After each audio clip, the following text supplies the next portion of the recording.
Hi, I'm Jen. I'm a Levi's tailor in California.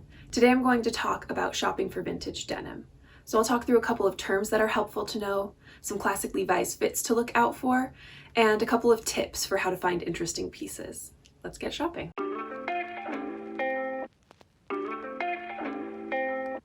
The first term that I want to talk about is the top block, and what goes with that is the rise. So the top block is the portion of the jeans up through the hips that fits to your body. It really determines how the denim sits against your body. And then the rise is part of the top block. The rise is the measurement from the crotch point here, where the panels meet, to the top of the waistband. And that's going to determine where the garment sits on your body. It also can give you an illusion of longer or shorter legs, a longer or shorter torso, and it will affect where your perceived waistline is. So the classic high rise will sit at or above the natural waistline. A low rise will sit at the top of the hips, sometimes lower.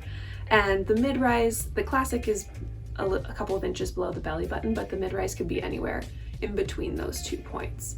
So in thinking about what type of rise you want to shop for, you might want to think about how long your torso is compared to your legs, what type of look you're going for, and where you want the waistband to actually sit. All right, let's talk the 501. This is Levi's original iconic silhouette, and it's a classic straight leg, straight all the way down along the outseam. It sits at the natural waist for men. For women, it depends on the difference between your waist and your hip measurements. So you'll have to make sure that a vintage pair of these will fit through your hips, which might mean buying a slightly larger waist size than you're used to. It also has the signature button fly, which is the classic original closure for Levi's jeans, and that's the 501. The 505. This fit was an adaptation from the 501, and it's pretty similar.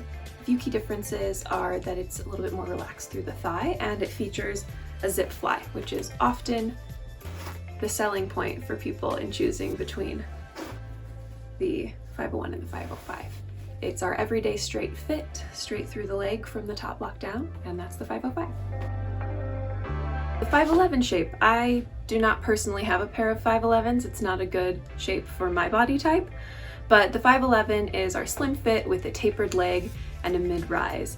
It's more of a modern jean with a narrow fit and a classic style.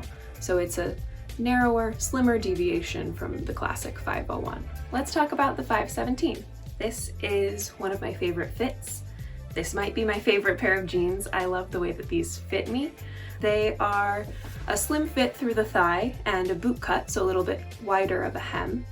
And they're a mid-rise, but they do, for me, sit a little bit higher than the 501, which I like. And they have the zip fly, which I also like for something that's fitted. It's nice. The 541 is another fit that I don't have a personal example of. It's not one of my favorite fits for me, but I often get the question, how do you shop for vintage, non-stretch, straight styles if you are a person who's athletic and maybe has muscular thighs, or somebody who just has thick thighs and is bigger through the seat? This is a great fit for that. So the 541 is our athletic taper, and it has extra room in the seat and the thigh. There probably won't be as many available shopping vintage, but it's a great fit to look for if you were looking for something that's a little bit roomier through the top and the thigh. The 701 fit is a great option for women's vintage. It has a high rise and a straight leg and a zippered fly. I have this pair that belongs to a friend of mine. They look great on her. And they have that classic zip fly. And this high rise sits a little bit higher, it elongates the legs, and it kind of pulls your torso in a little bit more. So if you're looking for a vintage pair of jeans to really hug your body, this is a great option for women, the 701. I hope that this fit information has been helpful. Here are a few other things that I consider when I'm shopping for vintage jeans. So when you're looking at stretch versus non-stretch fabrics, I tend to go for non-stretch fabrics. They hold up better over time, and they result in those beautiful fades and patterns that we associate with vintage jeans, and so you're more likely to find a really sturdy, beautiful vintage pair of non-stretch than of stretch. If you're going for stretch, I would suggest looking into those specific collections like Moving On that have held up really well. Secondly, don't be afraid to buy damaged jeans. Denim holds up really well and is very good for repairs. It does beautifully under being repaired, tailored, and reworn. So don't be afraid to buy something that has some aesthetic damage. That usually just adds to the jeans, such as a knee hole, scuffed hems, torn pockets. Anything that doesn't affect the wearability will just add to the look. And anything that isn't quite what you were looking for or is damaged in a place like, say, there's some damage to the crotch of the jeans or some damage on the seats, that's easily repaired. If the leg shape is maybe just a little wider than you'd wanted, that's easily tailored. So don't be afraid to buy something that is almost exactly what you want if it might be fixable, because there are a lot of Levi's tailor shops that can help you make it exactly what you're looking for.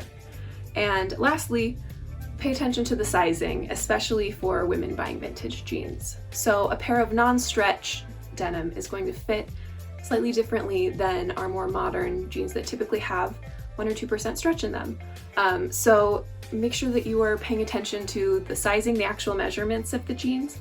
And if you're a woman, you might want to size up 1 or 2 waist sizes from what you would normally wear, because most vintage denim was meant as a blue-collar workwear and it wasn't always acceptable for women to wear. So there are far more vintage pairs of men's jeans in the market than there are vintage pairs of women's. So it might be easier to find a men's pair and just size up and have it adjusted to the way you actually want it to fit your body. So I hope that those tips are helpful, and best of luck with your vintage hunting.